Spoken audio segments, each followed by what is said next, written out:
দরিবালকে উচিত জবাব দিলেন রাফিনহা। ব্রাজিল দলে সুযোগ না পাওয়া রাফিনহা করল বাজিমাত। বিস্তারিত জানতে পুরো ভিডিওটি দেখুন এবং খেলার সব আপডেট পেতে সাবস্ক্রাইব করুন আমাদের ইউটিউব চ্যানেলটি ও ফলো করুন ফেসবুক, ইনস্টাগ্রাম ও টিকটকে। দর্শক, ব্রাজিল স্কোয়াড থেকে রাফিনহাকে বাদ দেওয়া কি দরিবালের সঠিক সিদ্ধান্ত ছিল? আপনাদের মূল্যবান মন্তব্য আমাদের কমেন্ট করে অবশ্যই জানাবেন।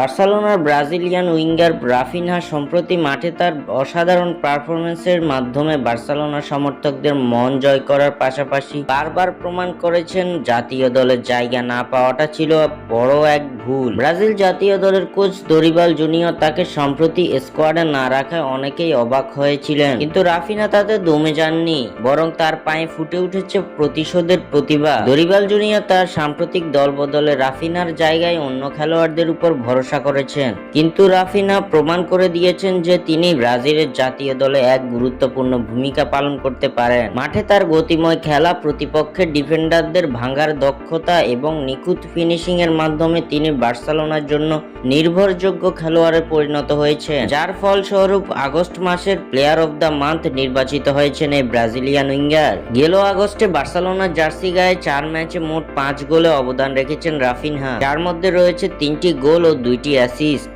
যার ফলে জুড বেলিংহাম ও ভিনিসিয়াসদের পেছনে ফেলে আগস্ট মাসের প্লেয়ার অব দ্য মান্থ নির্বাচিত হয়েছেন রাফিনহা। দুর্দান্ত ও জাদুকরী পারফরমেন্সে দরিবাল জুনিয়রকে জবাব দিয়েই চলেছেন রাফিনহা। স্বাক্ষর থেকে সাদবিন ইসলাম।